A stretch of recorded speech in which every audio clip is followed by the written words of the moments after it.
오늘 요한복음 8장 1절부터 11절까지 말씀 같이 보았습니다.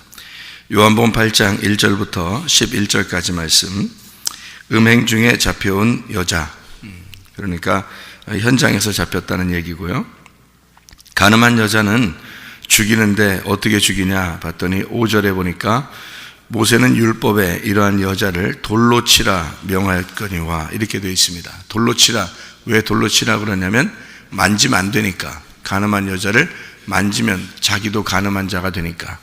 그래서 멀리 서서 이렇게 돌로 치는 거죠.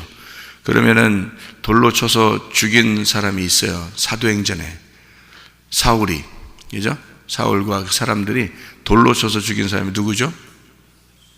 스데반입니다. 스데반이라는 사람을 돌로 쳐 죽였어요. 그러면 왜 돌로 쳐 죽인 거예요?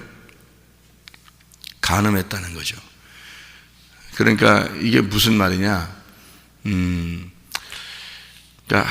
간음이라고 하는 거를 이 사람들은 어떻게 생각을 했냐면 율법을 지키지 않는 거, 그러니까 십계명을 어긴 거, 그런 이제 간음이다 이렇게 얘기할 수 있거든요.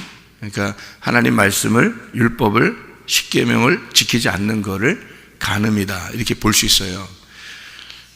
그러니까 이 사람들의 입장에서는 구약의 그 사람들 입장에서는 십계명을 지키지 않는 게 간음인데, 그러면 십계명을 어떻게 봐야 되느냐 그런 말이에요. 우리는 그러면 십계명을 다 지키고 있는가 이런 거죠. 그러니까 우리가 생각할 때 십계명을 우리가 다 지켜서 천국 갈 것 같아요? 아니면 안 지켜도 천국 갈 것 같아요? 십계명을 다 지키시는 분은 예수님밖에 없겠죠, 그죠? 그러니까 우리는 다 지키는 게 아니에요, 사실은. 근데 이걸 이제 어떻게 하는 거냐면 이런 얘기예요. 계명을 지키는 거냐, 아니면 하나님의 그 언약, 그 약속을 우리가 이제 이행하느냐, 이제 그런 거거든요. 결혼을 할 때 결혼을 아마 계명으로 해요, 아니면 언약으로 해요? 언약으로 합니다. 그러니까 결혼 서약을 하죠, 그죠? 서약. 그것을 우리가 서약을 하는 것은 약속이거든요. 그러니까 성경에서도 십계명을 약속으로 하나님이 우리에게 주신 거예요.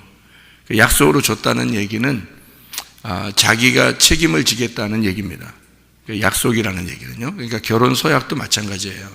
그러니까 책임을 지겠습니다. 내가 약속합니다. 이런 얘기거든요. 그러니까 내가 맹세하고 내가 약속하고 내가 지키겠습니다. 이런 얘기예요.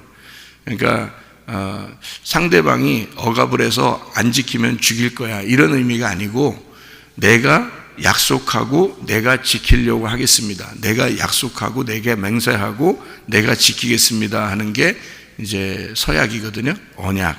그러면 십계명을 하나님이 우리에게 주실 때는 계명으로 주신 게 아니고 언약으로 주신 거란 말이에요. 그러니까 언약으로 주셨다는 말은 누가 약속을 한다는 얘기예요? 하나님이 약속한다는 얘기예요. 그러니까 왜 계명을 주실 때 하나님이 약속한다는 얘기냐면, 사람들 보고 너희들이 생각해내서 너희들이 나하고 계약을 맺어서 계명을 지켜라 이런 게 아니라 하나님이 일방적으로 사람들에게 이렇게 해, 이렇게 해, 이렇게 해, 그렇게 얘기한 거거든요.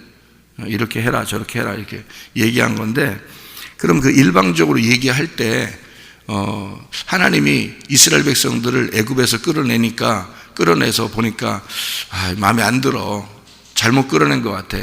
그래서 광야에 데려다 놓고 십계명이라는 걸 딱 줘서 죽여야 되겠다, 내가. 이런 어떤 그 마음으로 이것을 계명을 줬겠는가 이런 얘기예요. 그러니까 물론 그 계명을 이렇게 딱 주고서 이거 봐, 니네 못 지키지? 니네 죽는 거야. 어차피 니네들은 죽음이야. 그래서 내가 이제 살려줄 거야. 이제 이런 의미도 될 수 있겠죠. 그래서 십계명이라고 하는 게 2번을 줍니다. 여러분 성경 아세요? 십계명을 2번을 주는 거 아시죠? 출애굽기 20장에 십계명을 줘요. 그리고 32장에 출애굽기예요. 20장에 십계명을 주고요. 32장에 가보면 금송아지 섬기는 게 일정. 이제 금송아지 섬기는 거. 그래서 그때 그러니까 요 십계명이라고 하는 거를 그 돌판에 쓴 거 있잖아요. 금송아지 때 다 부셔버려요. 금송아지 때 부셔버리고, 그 다음에 32장의 금송아지를 만들어서 거기서 부셔버려서 그걸 갈아 마시게 하고, 그리고 십계명을 던져서 금송아지를 다 부셔버린단 말이에요. 그죠? 그리고 34장에 두 번째 돌판을 주는 거예요. 34장, 출애굽기 34장에 34장에 보니까 여호와께서 모세에게 이르시되 너는 돌판 둘을 처음 것과 같이 다듬어 만들라. 내가 깨트린 처음 판에 있던 말을 내가 그 판에 쓰리라. 이렇게 되어 있거든요.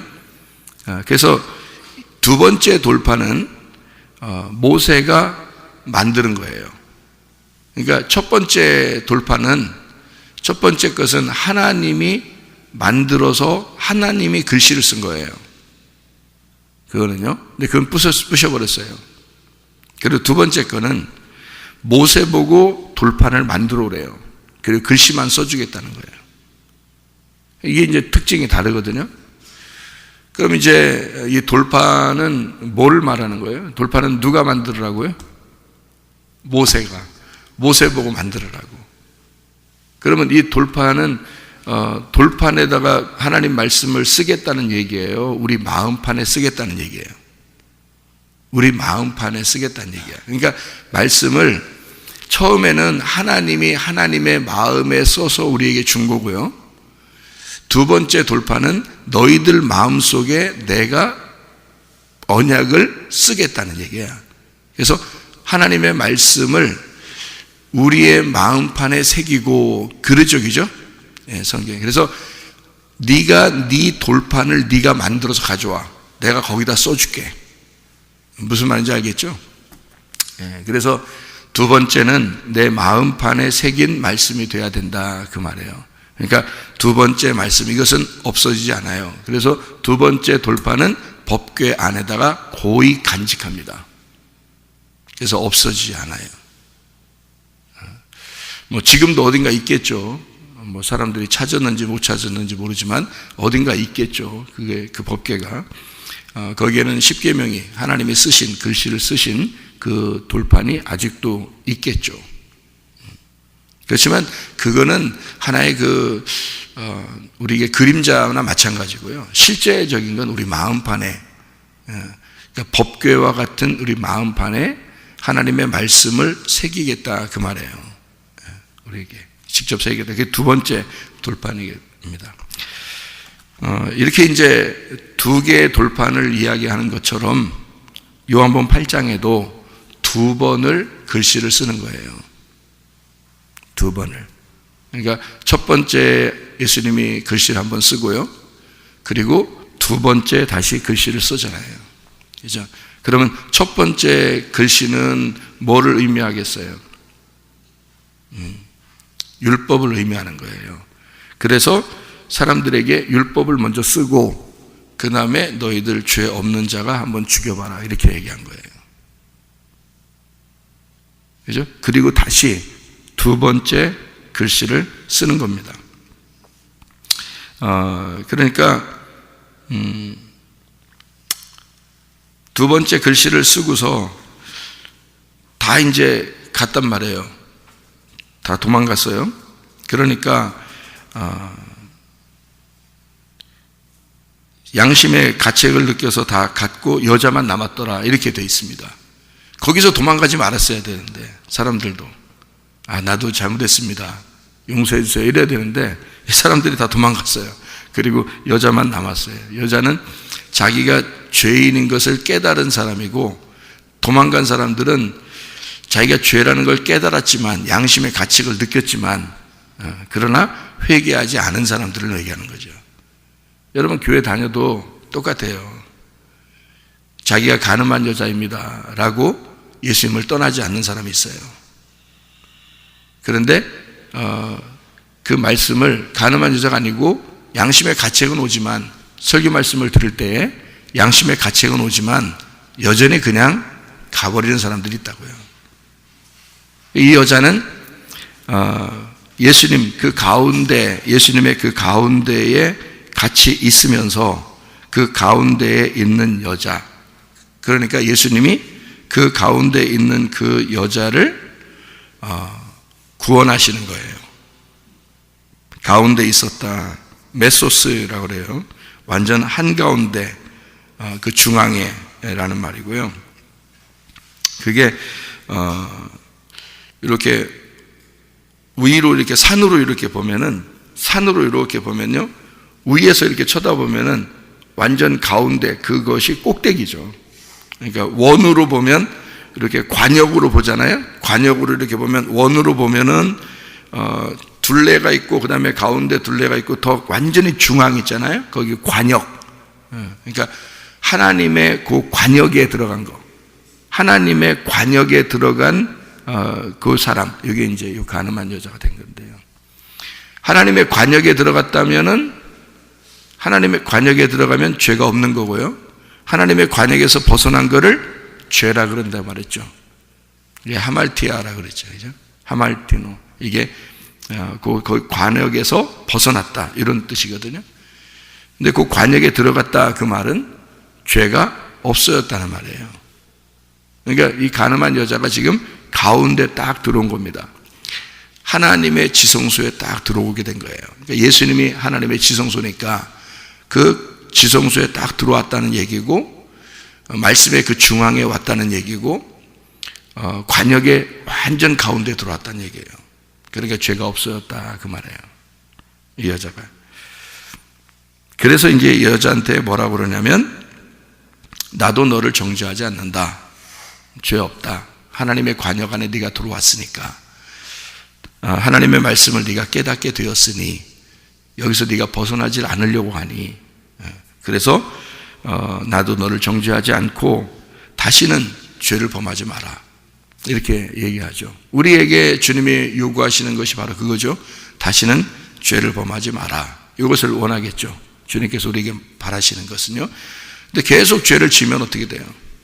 계속 간음하는 짓을 하고 그러면 또다시 예수를 십자가 못 박아 죽이는 거예요, 란 말이에요. 이게 십계명이라고 하는 게, 십계명은 누가 지키는 거냐면 예수님이 다 지키는 거예요. 십계명을 우리가 지키는 게 아니고 예수가 지키는 거예요. 하나님의 아들이 와서 다 지키는 거예요. 우리가 지키는 게 아니고. 그래서 그거를 언약이라 그러는 거예요.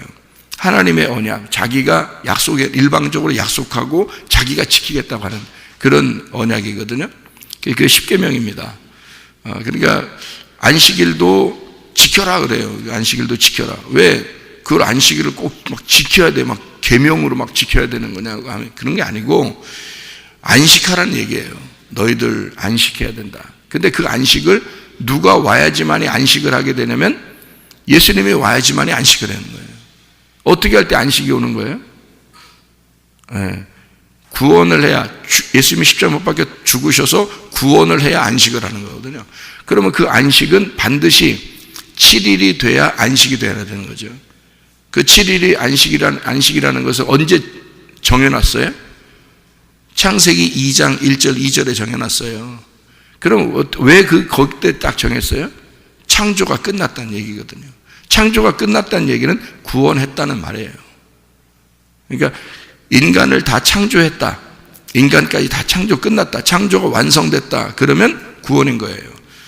그러면 이제 구원했는데 창세기 2장에 구원했어요. 창세기 2장에 창조가 완성이 돼서 안식하고 구원했단 말이에요. 그런데 3장에 가서 선악과를 또 먹어버렸잖아요. 그럼 그때부터 또 어떻게 해요? 하나님은 다시 일을 해야 된단 말이에요. 안식일에 계속 일을 해야 된다는 거죠. 일을 해서 언제 이제 그 일이 끝나야 돼요? 십자가에 매달려 죽을 때 이 일이 다시 끝나는 거예요. 그래서 그 십자가에 못 박혀 죽으시는 것이 구원의 완성이란 말이에요. 그러니까 이게 창조의 완성이고, 그것이 안식이 이루어지는, 안식이 끝났다는 얘기거든요. 이제 이게 그 창조가 끝나서 안식하게 된다는, 그래서 다 이루었다 그런 거예요. 그래서 창조가 끝났다, 구원이 다 이루어졌다, 이제는 너희들 안식해야 된다, 이제 이런 얘기거든요. 그러니까 주님과 우리가 함께 안식해야 된다는 그런 내용이 있잖아요. 이게 안식이라는 게.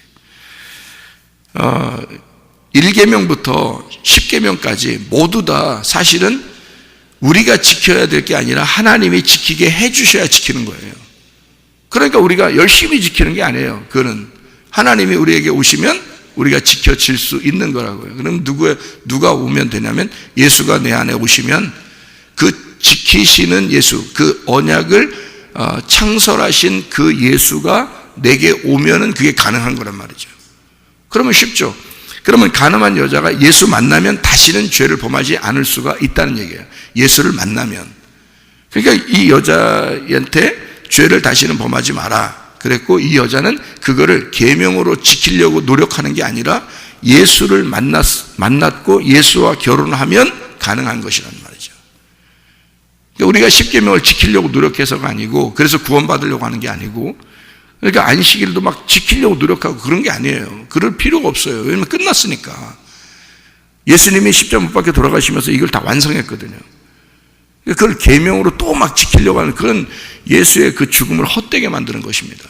그래서 그 바울이 뭐라 하면 너희가 절기와 월삭과 뭐 안식일과 뭐 이런 것들을 다 너희가 지킨다 그러면 초등학문에 다시 돌아가는 것이고, 너희가 예수의 피를 헛되게 만드는 것이다, 이렇게 말하잖아요. 왜냐하면 예수의 피가 십자가에서 다 끝냈거든요.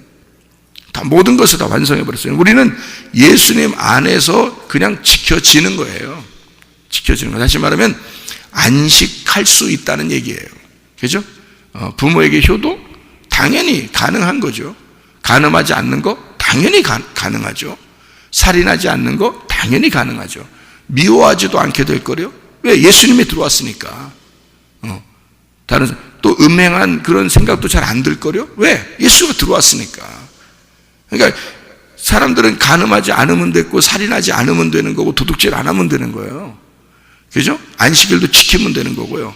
그런데 우리는 예수가 들어왔으니까 미워하는 것조차도 안 하게 되죠. 욕심도 안 나게 되죠. 예. 음행한 생각도 잘 안 나게 되죠. 이렇게 된단 말이에요. 그건 자동적으로 된다는 거예요. 어떻게? 예수가 들어오면, 그 법을 창설하신 예수가 우리 안에 들어오면 그냥 자동적으로 되는 거지. 예. 그러니까 이런 십계명은 우리가 지키려고 노력해서 구원받으려고 하는 게 아니고, 예수가 우리 안에 들어와서 은혜이신 예수가 우리 안에 들어오기만 하면, 내가 그 가운데만 있게 되면, 내가 그 가운데 있기만 하면 이것은 지켜지는 것이다. 오히려 마음 안에서도 지켜지는 것이다. 마음 안에 하나님의 말씀을 우리의 마음판에 새겨서 심겨진 그 말씀으로 네가 살아가게 될 것이다, 그 말입니다. 예. 그러니까 십계명의 어떤 개념을 아시겠죠? 어떤 계명으로 너희가 지켜야 되느냐, 아니면 하나님의 언약이냐, 나와 하나님과의 서약, 결혼 서약과 같은 그런 약속, 내가 사랑하기 때문에 당신께 지키겠어요 하는 그런 거 있잖아요. 사랑하기 때문에 나는 당신에게 봉사하고 섬기겠어요, 그런 거 있잖아요. 사랑으로 섬기는 거 있잖아요. 막 사랑스러우면, 남편이 사랑스럽고 아내가 사랑스럽고 그러면 설거지를 먼저 하고 싶고, 청소를 먼저 하고 싶고, 막 세탁기 돌리고 싶고, 이렇게 밥도 막 해주고 싶고, 반찬도 만들어주고 싶고, 이런 게 사랑해서 하면은 너무 재밌는 거죠. 그런데 억지로 규칙을 정해놓고 이거 안 하면 큰일 나, 막 의도 터져, 막 이래놓고 하라고 그러면 막 밥 안 하고 좀 늦게 일어나면 막 불안해가지고 어떻게 살아요? 막 불안해지고, 청소도 안 해놓고 있으면 막 남편이 막 나갔다 들어왔을 때 막 불안해겠죠. 막 어떻게 해야 되는데, 청소했어야 되는데, 막 설거지 해놨어야 되는데, 막 이러면요. 그러면 이거는 사랑이 아니죠. 사랑에 의해서 내가 한 게 아니라 계명으로 지키려고 했다는 거죠. 하나님의 말씀이 그런 겁니다. 하나님의 말씀을 우리가 지킴으로써 천국 가려고 한다면 이것은 두려운 말씀이 되는 거예요. 그런데 이 말씀이 결혼 서약과 같이 정말 사랑으로 내가 당신을 사랑하겠어요 라고 약속했기 때문에, 그리고 사랑하기 때문에 지키는 거라면 행복이죠. 밥을 할 때도 콧노래가 나오죠. 설거지 할 때도 콧노래가 나오죠. 청소할 때도 콧노래가 나오죠. 사랑하는 사람을 위해서 내가 하는 거니까. 안 하는 게 아닙니다. 예배 안 드리는 게 아니에요. 하나님 앞에 감사 안 하는 게 아닙니다. 하나님 앞에 충성 안 하는 게 아니에요. 내 몸과 마음을 다 들여서 충성하는데 즐겁단 말이죠. 우리의 시간을 다 주님을 위해서 사는데, 일주일 동안 다 주님만 생각하며 사는데 너무 행복하다는 거죠. 왜냐하면 사랑하기 때문에 그렇습니다. 그 사랑이 우리 안에 들어왔느냐, 다시 말하면 은혜를 진짜 받으면요 사랑하게 되어 있습니다. 그렇겠죠? 이 가늠한 여자가 예수를 진짜 은혜를 받았어요. 예수에게 은혜를 받으면 그 가운데에서 떠나고 싶겠냐고요. 이 여자가 예수에게서 떠나고 싶지가 않다고요. 완전 결혼한 사람이 된다고요. 그러면요 이 여자는 다시는 떠나지 않는 사람이 되죠. 주님의 은혜로 살게 되니까 당연히 이거는 다시는 죄를 범치 마라. 그러면 이 여자가 짓고 싶겠냐고요. 안 짓고 싶다고. 내가 너를 사랑하기 때문에 너 죄 지면 다시 죄 짓고 그러면 또 끌려와. 이제 율법으로 보면 다시 정죄하게 돼 너를. 그런데 나는 너를 용서했어. 은혜를 주었어. 네가 죄 짓고 싶겠냐? 다시 죄 짓지 마. 내가 은혜를 베풀었으니까 죄 짓지 마. 그 여자도 그게 바라는 거예요. 내가 당신을 사랑하니, 당신에게 은혜를 받았으니 나는 다시 죄 범하지 않고 살려고 합니다. 당신께 내 약속을 지킬게요. 사랑의 약속을 지킬게요. 그런 거잖아요, 이게. 그래서 이건 지켜진다는 거죠.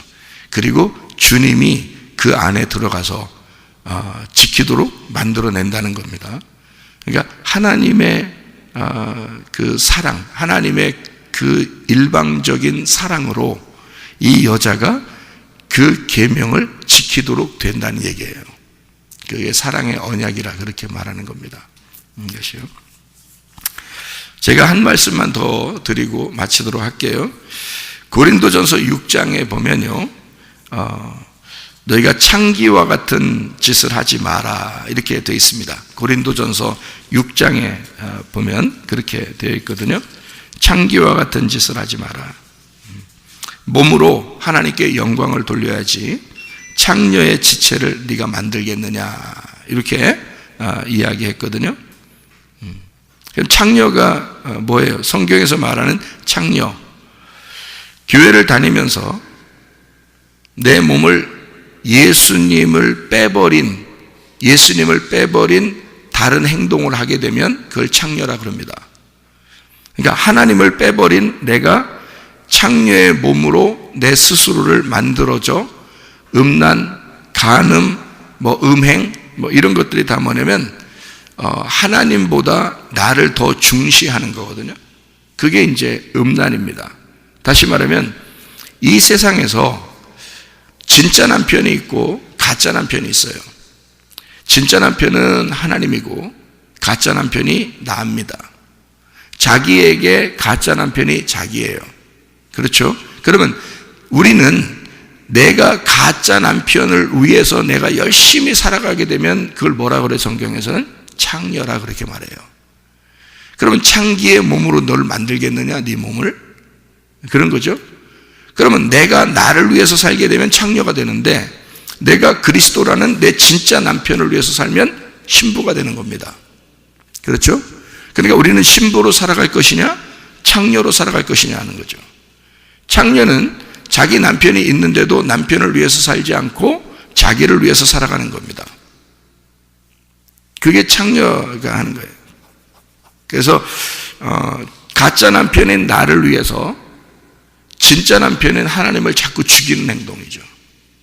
그러면 그거를 창녀, 음행이다, 음란이다 이렇게 말해요. 간음. 그러니까 성경의 간음을 정확하게 알고 우리가 성경을 보면 이해를 할 수가 있죠. 그러니까 간음한 여자가 이 간음이라는 게 그때 당시엔 진짜 간음이겠죠. 그런데 우리에게 말씀을 우리에게 주시려고 하는 것은 간음이 뭐냐 이거예요. 이 여자가 간음은 나는 간음한 여자가 아닌가 생각을 해봐야 되겠죠. 그러면 내가 간음한 여자가 안 되려면 어떻게 돼야 되나? 그 간음이 뭐냐? 이제 이런 걸 알아야 되겠죠. 성경에서.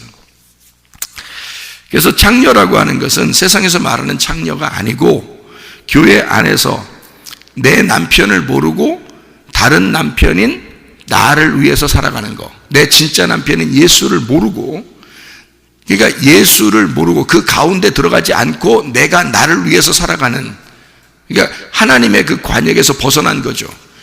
근데 이 가늠한 여자가 요한복음 8장에 보면 그 가늠한 여자가 가운데 딱 들어갔단 말이에요. 그러니까 예수님을 알게 된 거예요. 예수님이 나의 남편이라는 사실을 알게 된 거란 말이에요. 그러니까 그 여자가 죄 정함을 받지 않고 용서를 받게 된 거란 말이죠.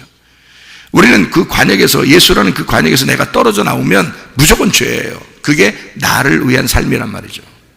자기를 위한 신앙생활. 결국 우리가 창녀의 몸을 내가 만들 수 있는 거고, 자기도 모르게, 아니면 진짜 예수님에게 돌아가서 진짜 남편을 만날 수도 있는 것이고, 근데 그 진짜 남편이 나를 위해서 십자가 못 박혀 돌아가 있어요. 한 번에 그 십자가 못 박혀 돌아가심으로 나를 값으로 완전히 샀단 말입니다. 그랬으니까 값으로 완전히 샀으니까 이게 누구 거냐면 내가 예수님 거예요. 예수님 건데 네가 네 맘대로 네 것처럼 살게 되면 너는 가늠한 여자라. 무슨 말인지 알죠? 그게 음행이라는 겁니다. 창녀예요.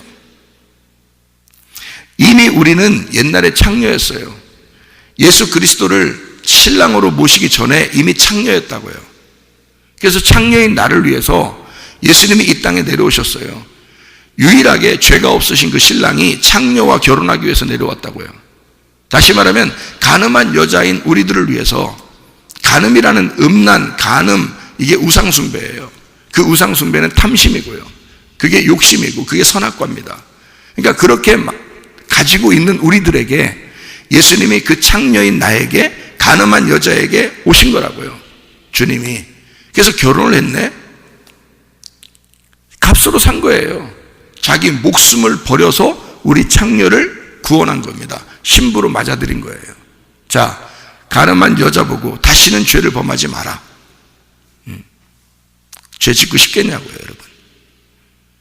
우리가 구원받아 주님의 은혜를 받아서 주님의 신부가 됐으면 다신 죄 짓고 싶겠냐고. 예수님 중심으로 살고 싶지 않겠습니까? 당연히. 그거는 뭐 억지로 내가 안 하면 안 돼. 저 사람이 날 구원했어. 나 저 사람을 위해서 안 살면 나 큰일 나. 이래서 하는 거겠어요? 아니죠. 정말 은혜로, 기쁨으로, 감사로 지켜지는 거죠. 그렇게 내 몸과 마음과 정성과 내 모든 시간과 내 생명까지도 주님 앞에 드리고 싶죠. 그게 사랑이란 말이에요. 주님도 그렇게 날 사랑했으니 나도 그렇게 사랑하는 거란 말이에요. 그래서 서로 사랑하는 거예요. 그분도 나를 사랑했고 나도 그분을 사랑하는 거죠. 그러면 그분이 나를 받아들였어요. 사랑했기 때문에 나를 받아들였어. 그럼 나도 저분을 너무 사랑하기 때문에 내 마음속으로 받아들이는 거예요. 그러니까 내가 주님 안에, 주의 말씀이 내 안에 들어오는 거죠. 그렇게 되면. 그러니까 우리가 주님 안에 들어간 거를 가지고는 천국 가는 게 아니에요. 주님의 말씀이 내 안에 들어와야 천국 가는 겁니다. 다시 말하면 내가 내 가슴을 찢어졌을 때, 내 가슴이 찢겼을 때 그 말씀이 들어오게 되는 거죠. 내 하늘, 내 남편, 내가 가지고 있는 거, 내 가짜 남편, 이것이 찢어져야 되는 거죠. 내 하늘이 찢어져야 된다고. 그게 자기를 가리워놓는다고요. 진짜 남편이 들어오지 못하도록 가리워놓고 있다고. 그게 가짜 하늘이라 그러는 거예요. 그래서 예수가 십자가 못 박혀 돌아가시기 전에 침례를 받으시죠. 침례 받을 때 물속에 들어가잖아요. 물속에 들어갔다가 나올 때 하늘이 찢어지잖아요. 하늘이 열리잖아요. 그 가짜 하늘이 열리는 거예요. 그 위에 또 하늘이 있어요. 그래서 그 위에 진짜 하늘에서 소리가 나는 거예요. 이는 내 사랑하는 아들이요 내 기뻐하는 자라. 이렇게. 내가 가려져 있었던, 내가 하늘이라고 보고 있었던 그것이 다 찢어져야 된다는 거지. 그래야 그 위에 있는 하늘이 나를 만나는 거예요. 여러분에게 하늘이 뭡니까? 자식이죠, 돈이죠, 남편이죠, 아내죠, 고집이죠, 자존심이죠, 자기 성격이죠. 이게 다 자기가 하나님과 내가 만나지 못하도록 가짜 하늘로 가리워놓고 있다는 거죠. 이거 찢어져야 됩니다. 그래야 진짜 하늘이 내 마음속으로 들어오는 거예요. 진짜 남편이 내 마음속으로 들어오면 신부가 되는 거예요. 내가. 주님께서 우리를 그렇게 창녀인 나를 받아들였는데, 그래서 신랑이 혼자 사는 게 거룩해요. 근데 창녀인 나를 위해서 일부러 오신 거라고, 결혼을 해준 거라고요. 그래서 고린도전서 7장에 1절 2절에 보면 너희가 쓴 문제에 대하여 남자가 여자를 가까이 아니함이 좋으나 음행을 피하기 위하여 남자마다 자기 아내를 두고 여자마다 자기 남편을 두라 그랬습니다. 자, 우리가 예수 안 만났으면요, 예수는 남자니까 거룩합니다. 그분은 혼자 사는 게 거룩해요. 근데 그분이 나를 만나고 내가 그분을 만나야 음행을 피하는 거란 말이에요. 무슨 말인지 알겠어요? 나 같은 창녀는 예수 못 만나면 음행을 피할 수가 없어요. 창녀니까. 근데 그분이 나를 신부로 맞아들이니 내가 음행을 피할 수가 있게 되었다. 간음하지 않게 되었다. 우리는 예수 못 만나면요, 간음할 수밖에 없는 창녀들이라고요. 그런 창녀들을 위해서 주님이 오셨다고요. 신부로 맞아들였다고 우리를. 더 이상 이제 우리는 그 가운데서 벗어나지 않기를 원하는 사람들은 그 예수를 내 가슴에 품는다고요. 나를 찢고 내 가슴에 예수를 품는다고. 그러면 하나가 되는 거예요. 그 사람들이 천국 간다는 얘기지. 창녀인 모든 인간들이 모두 다 창녀인데 그 창녀들을 위해서 주님이 오셨어요. 십자가 못 박혀 돌아가셨어. 어떤 사람만 위해서 돌아가신 게 아니에요. 전체를 위해서 다 돌아가서 주님이 십자가 못 박혀 돌아가시면 우리를 다 창녀들 다 가슴에 품었다고. 자기가 그런다고 천국 갑니까? 아니에요.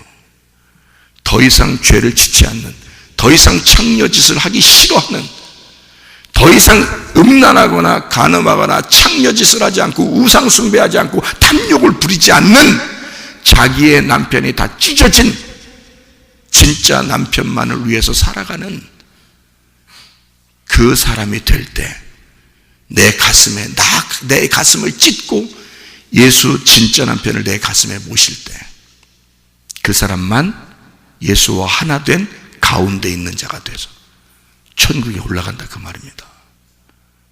그러니까 예수님이 십자가 못 박혀 돌아가신 것은 우리를 위한 거죠. 우리를 신부로 맞아들이기 위해서 용서하신 것입니다. 다 용서하신 거예요. 근데 우리는 그 창녀의 근성이 남아있다고요.